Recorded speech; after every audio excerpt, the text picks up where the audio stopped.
Welcome back. I am theundj, and this is Confessing Lies or Telling Stories. We're at it again. We always have more videos, more things to figure out. People are always tripping at this point, and AI is making everything confusing. You ready? Let's do our best. He said he was teleported to a Waffle House. Okay, it sounds kind of odd, but what makes this story even more out of this world is that Greg Phillips was a high-ranking FEMA official. Well, apparently he's now leaving the agency because, according to the Washington Post, Phillips stepped away from his role because of the bizarre comments and his claims about voters in 2016. Now FEMA is confirming his departure and says he played a pivotal role in stabilizing the Office of Recovery and Response. Our Perry Russum has more for us. Greg Phillips, a high-ranking official at the Federal Emergency Management Agency, has reportedly been put on leave after drawing controversy for his past remarks, including claims that he once teleported to a Waffle House restaurant. It was an incredibly frightening moment to experience yourself in your car flying through the air. Teleporting is no fun. I was with my boys one time and I was telling I was going to go to Waffle House, and I end up at a Waffle House like 50 miles away from where I was. Phillips also claimed without evidence that millions of people voted illegally in the 2016 election, posting on social media at the time, number of non-citizen votes exceeds 3 million. The comments were made before the Trump administration appointed him to lead FEMA's disaster response team last December. A person familiar with the situation reportedly told the Washington Post Phillips has been asked to step away from his role because of concerns about how he's publicly perceived. It's funny. As soon as you start telling stories about things they don't want you to tell stories about, you're no longer good at your job. It's time to be placed on leave. And they're not going to blame it on anything other than how you're making yourself look. But that doesn't happen until you start telling some truths they don't want you to tell. Coincidence? Of course not. All right. Bro, stop looking at me like that, nigga. Nigga, fuck you, Peru. Yeah, I like this energy here. Just saying, bro. Now I'm just saying, nigga, fuck, nigga, what's up here? Same thing. Good time, nigga. Nah, nigga, when I was at your house and you let me smoke weed all that time, bro. I was 14, bro. I was 13, bro. You let me smoke that weed, bro. Yeah, Jackie was like, nigga, like, yeah, he gotta go home, bro. But you don't know though. You don't know though. But you don't know. Hold on, we gonna get to that smoke. We gonna get to that smoke. Hold on. You allowed that shit though. So what's happening, nigga? Hold on, we gonna get to that smoke. Hold on. You broke and you got it. You on my bucket list, nigga. All I wanna do is fuck you, nigga. Why? That's the first time you said no. You're blackmail. All right. Why do you wanna fuck me, man? I have all the things that come over and beat you out.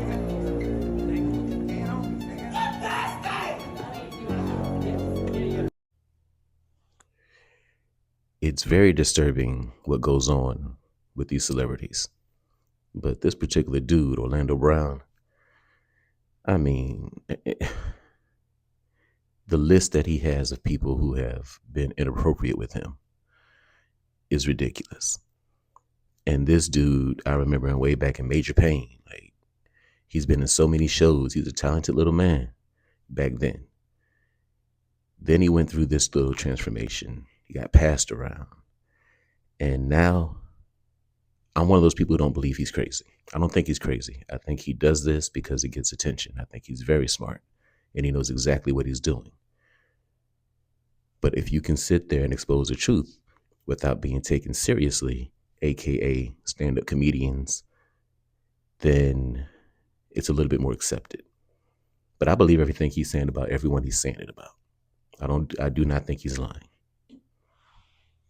There was a study done during COVID, and it was that people who watch horror movies, mentally they fared better during lockdown because they were more prepared because they had seen horror and horror survival, and they were just more ready for it. Whereas if you didn't expose yourself to that, then you had a harder time coping with it. And I think that there's a necessity for people to feel a little bit like a prey animal. The last 1,000 years is a grain of rice, you know what I mean? So all that other time, we were hunted. But if we were being hunted, we had to figure it out. Yeah, we took them out. We made it safe. We made the world too safe. Now we have to make cryptids in order to put monsters back in. Our technology and our science has put light in all the dark corners of the world almost, and we're clinging to the jungle that isn't explored, we're clinging to the ocean that's not explored, we're clinging to space that's not explored to provide us some monsters, because we need them in our lives in order for us to feel a little bit hunted again. The world needs monsters. I agree. You got to be prepared for something. And in order to do that, you have to believe that there's something out there. Otherwise, you're walking around in ignorant bliss, which may be cool, but I don't care about being cool. I care about being ready. I care about being prepared. I care about surviving. So yes, I believe in monsters. I believe in aliens. I believe that whatever they're telling us is not even a piece of half the story. And so I am ready. And he's exactly right. During those dark times in 2020, I was just fine. Everybody else was tripping and trapped and going crazy and needing therapy. I had a ball. Wearing the mask and all, as you can see. I don't mind wearing a mask. So I was comfortable. I felt like the rest of the world just did what I was already doing anyway. So let some scaring in your life. Get scared every now and then. It'll make you get up and do some things. And Dwayne "The Rock" Johnson and Kevin Hart were already attached, and I was like, these characters are jumping off the page. And my role, I know what I'm going to do. I'm going to play the most popular girl in high school. For some reason, I know how to play that. And then it was such a hit. It was way bigger than I even anticipated. And now, I think we're going to make part 2.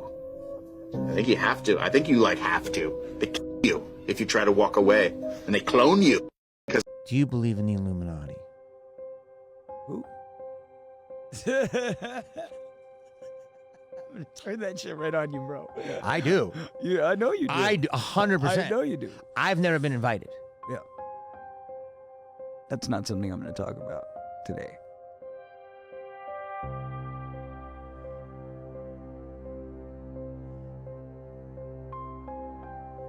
That says a lot. I really want to show you how it's all celebrities. It's all over the place. It doesn't matter if we're talking about black celebrities, white celebrities, old celebrities, new celebrities. They're all going through it. As soon as you gain the one thing that they consider to be currency, which is our attention, they are going to find you. And you can either get down or lay down. We're not actually in the year 2026. We're living in the year 1729.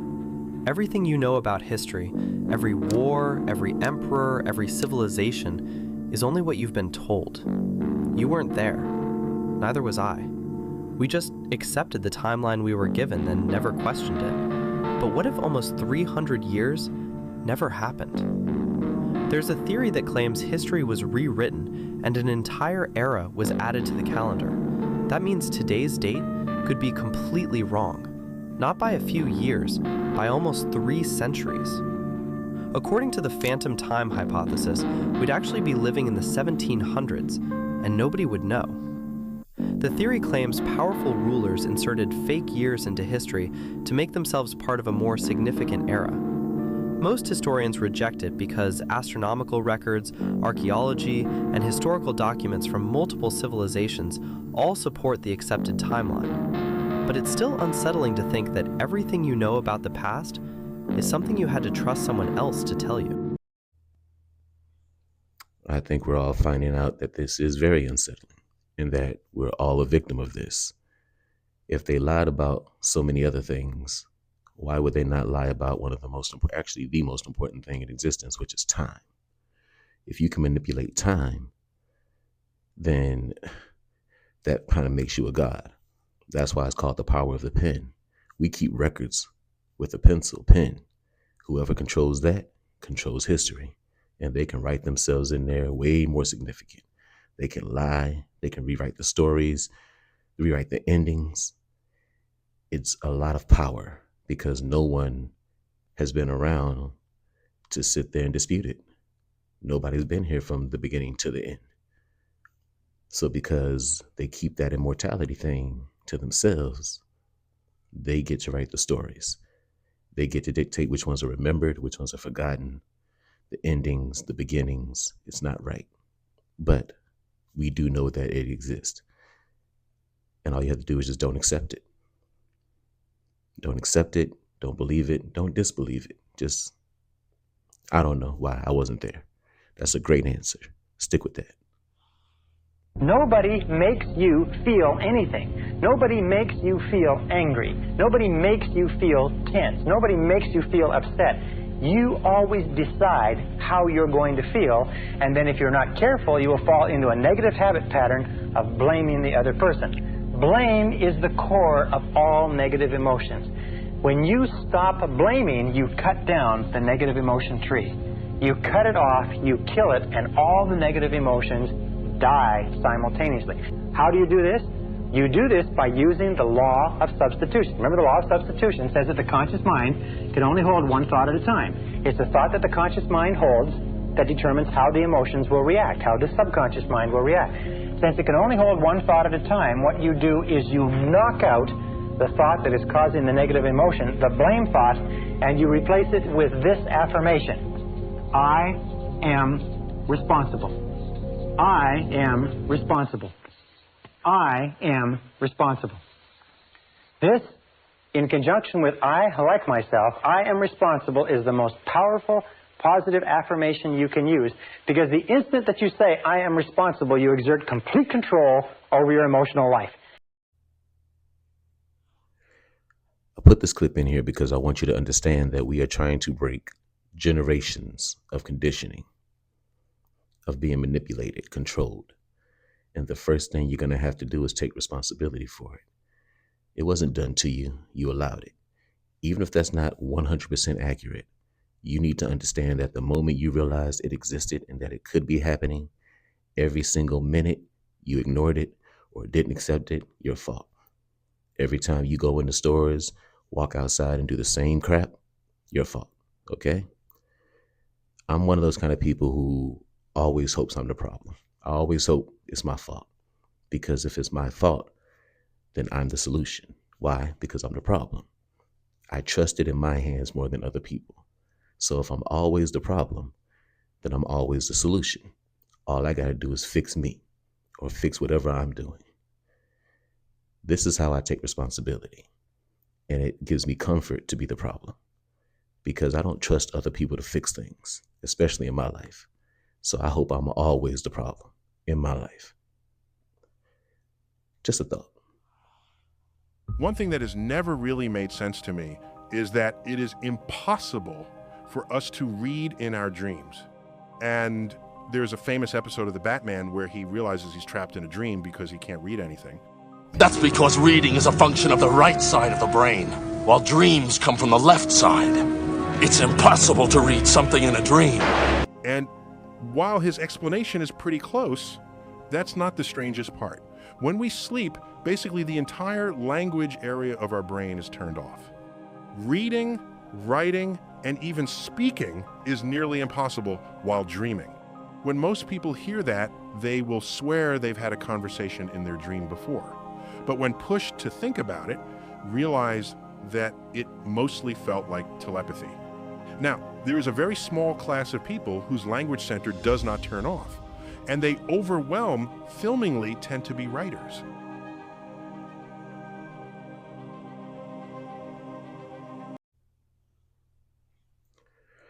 This is some help I put in for a great deal of my subs. Many of my subs are on lucid dream kind of, journeys. They want to learn how to do the lucid dreaming thing. I wish I can get on that quest, but I got to first have a dream before I can have a lucid dream. So to all of my subs out there looking for that lucid dreaming, try this tactic. These are things that when you realize there's a whole list of things that supposedly you cannot do when you're in the dream world. The people who can lucid dream, they beat these things inside their head. They condition themselves to only think about those things. And when they go to sleep, things like, hitting the ground, things like reading, that kind of stuff. They say that when you're in a dream, especially like one of those nightmares where you're fighting for your life, just flight or fight kind of thing. They say that if you think about it, you just ended up there. There's no backstory to the danger. You just kind of wake up in danger. So when there's no backstory to what's going on, that's a way to tell that you're dreaming. If you look at text, you can't read it. It's gibberish. Kind of like how AI is. That's how you can tell you're dreaming. So if you're on a lucid dream kick, try to implement these things when you go to sleep. Remember them. And when you get in there, look for something to read. If you can't see it, chances are you're dreaming, and then you can start exercising that power because you all have it. Witchcraft in Africa, real skinwalker, man turning into cow.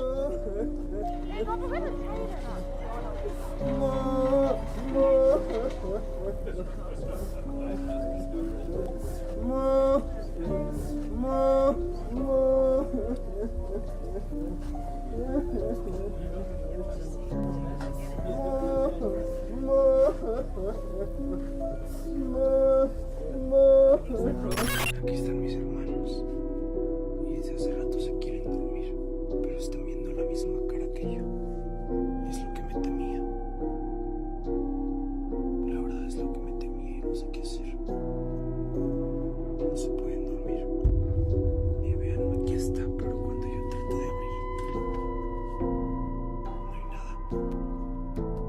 No hay absolutamente nada. I don't know what he did, but he really upset somebody. And I'm sorry, I understand he might be in pain, but that whole moo crying, I couldn't help but laugh. I'm glad I'm wearing a mask so you don't tell when I'm cracking up at some of these clips. But yeah, you must have to have at least been a butthole for somebody to put this on you. Let's quickly watch this video. There's a philosophy that says 85% of the people on the planet are followers. 10% of the people on the planet are creators or leaders, and 5% of the people are observers. So when you got 85% of the people who are willing to follow, the 10% who are able to create something are going to capitalize off of that, and the 5% are usually the ones who are assassinated or shunned or discredited because they can see everything that's going on. And they would ruin it all for the 10%. So the reason why it's so easy to do that is because people are willing to be led. I just want to make sure you understand that the game is rigged against you. Most of us look for something or someone to follow. And the ones of us who do not, we either have to be responsible enough to be good leaders, or strong and outspoken enough to be effective observers. The ones who are going to see it and say it, not just see it, keep it to themselves. But most of us are part of the herd. We're here to follow. And I don't like that. I would like to think that I'm not one of those 85%. I go against the grain at all costs. That's just who I am. And it's a hard life, but I don't care. So figure out where you are and strive to get out of that 85%. It's packed. You don't need to be there. Take yourself over to the 10 or the 5. If you get to the 10, be responsible. You get to the 5, be brave. Old phrases we use wrong and their original meaning. 1. The phrase curiosity killed the cat dates back to the 1500s. That wasn't the original phrase. The full saying was, curiosity killed the cat, but satisfaction brought it back. Today, it's a warning against taking risks, but it originally encouraged curiosity, showing that taking risks leads to learning, not ruin.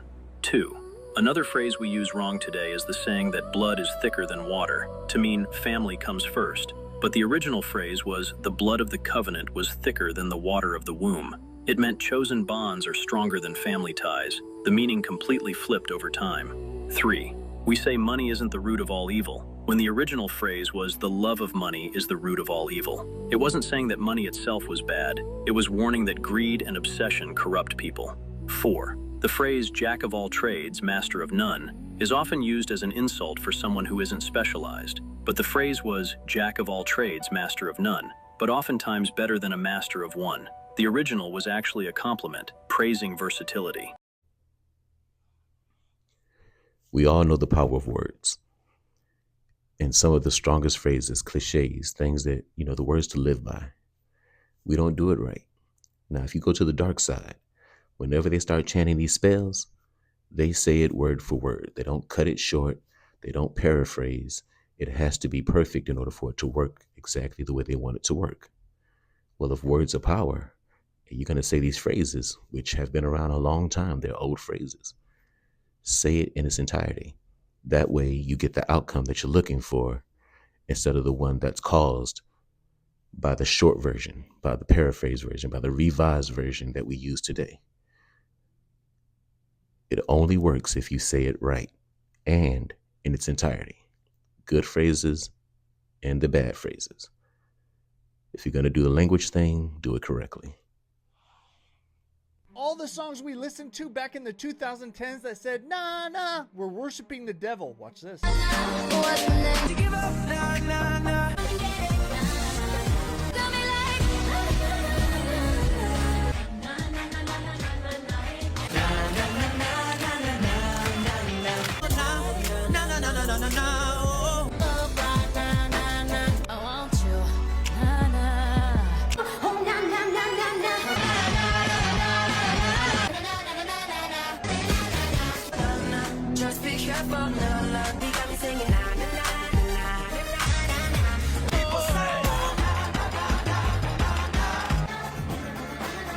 So after hearing that, me being who I am, anything the world tries to push, they always have an agenda behind it. So I did a little research. Nana is a Mesopotamian god. Nana is also referred to as, y'all ain't gonna believe this one, Sin. Sin is his name. Nana, aka Sin, also has children, and most notably is his daughter Ishtar, where we get Easter from. After reading up on Nana, it is said that one could petition him for help. He was responsible for guaranteeing abundance and growth, which would explain why his name was pushed so heavily during that period. During that period, clearly there was one songwriter who was prevalent across the entire board. Whoever wrote the songs that petitioned Nana for abundance and growth, for which he is known for, he used Nana's name to gain abundance and growth while at the same time having the entire world join in worshiping Sin. And we didn't even know it. This clip started out just being interesting. I was like, you know what? There was a lot of songs that kept saying nah, nah. And then I did a deep dive and all this is true. I think it's Mesopotamian god, something like that. His name is Sin. And yeah, it's spelled with 2 N's. It's N-A-N-N-A. But this is real. And yes, every single song for some reason just kept talking about nah, nah, nah, nah. So it makes sense that a songwriter would put that in there and get us all to chant with him. And of course, what did he get? Abundance. It works. If you say it right, it will work. Official, how long before the fight? I think a day before the fight. Sunday, yeah. Yeah. In other words, no matter what you weigh, you could change before the next day, right? I've been studying. You seem quite reserved tonight. What? I've been studying UFOs. Did you know there are UFOs out here flying around, unidentified objects? This would be the place for them, Southern California. I'm serious. They sighted a bunch over Georgia. I've seen them at night. They have real photos of them, and the government and the people just completely seem like don't talk about it. But Mr. Harold Salkin of Washington, D.C., he's the head of the National UFO Bureau. Right. He brought me moving films. I actually have moving pictures of little saucers of great steel objects coming into pictures that people took, and I'm just surprised that don't nobody talk more about it. Something they can... Another great insight into the fight game. No, I'm just kidding. No, I read that. But did you read the thing last night on the news? No. That some physicists said that what the people of Georgia might have seen were that there are probably several thousand satellite objects going around the United States, around the Earth, and sometimes they disintegrate and they come back into space. Not 50 feet over the highway. Well, it could. It's got to land somewhere. No.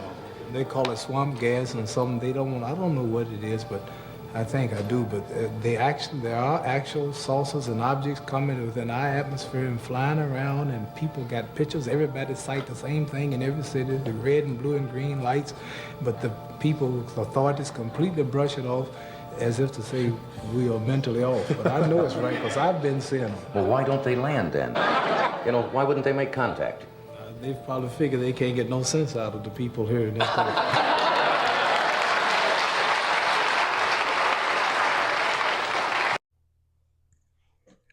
1973. Same story, same common sense, actually more common sense than we have now. People have tend to lost their common sense due to technology, I guess. But come on, people do not tell the same lies for this long.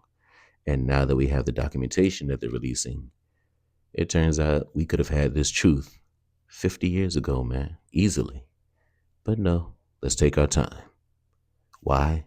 So they can have time to plan something to get ahead of us. The slower we learn, the slower we accept, the slower they can move. But if we would have believed all of this back in 1973 and were insisting on the truth then, where would we be now?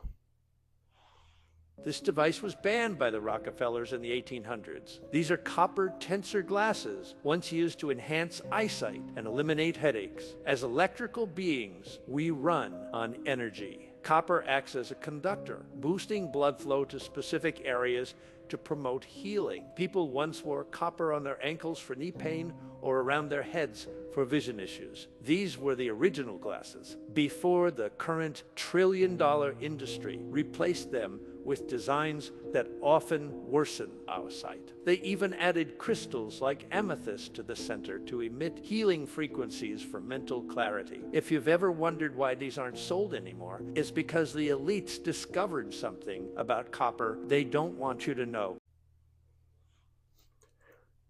You could probably just spend the next 5 years studying copper and its history and its place when it comes to us.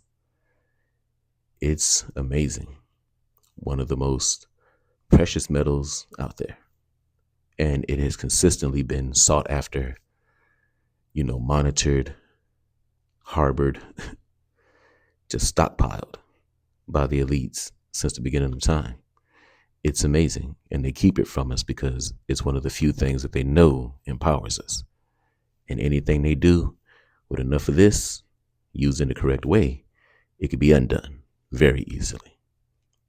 That's why it's very hard to get and very precious. If you get it, you'll want to sell it before you want to keep it. And they make sure of it.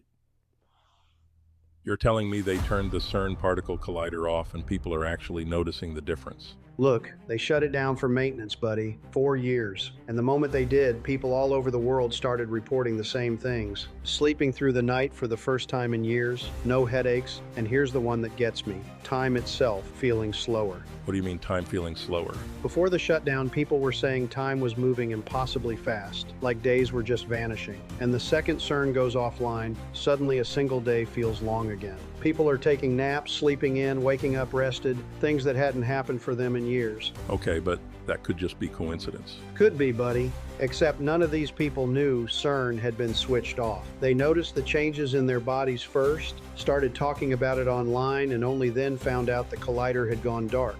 So what are you actually saying? I'm saying that machine was doing something to us that we were never told about, and the second it stopped, our bodies knew before our minds did. Now, this is fiction, for my safety, right? But go check when CERN went offline and check your own sleep. The dates don't lie. I guess you can kind of figure out why I put this clip in here. I know what happened with me. I want to know your experience. I'm not going to tell you when it happened. Happened recently.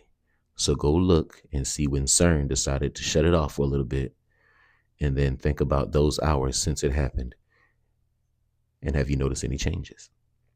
Like I said, I know what's happened with my personal life. That's why I put this clip in here.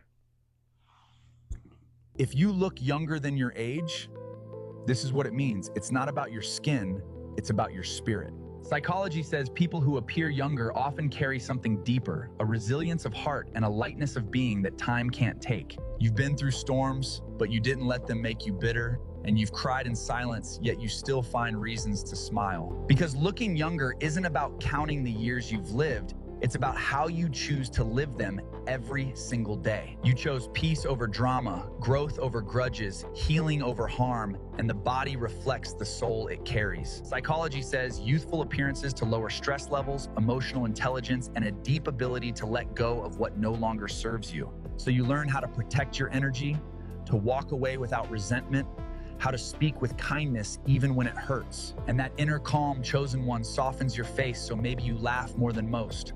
Or maybe you dream like someone much younger. Or maybe you simply never gave up on joy, even when life gave you every reason to walk away from it and stop believing in happiness. Because understand this chosen one, the real you isn't measured in years, it's written in how you love, how you forgive, how you start over. The moral of the story is, if people tell you you don't look your age, don't just say thank you.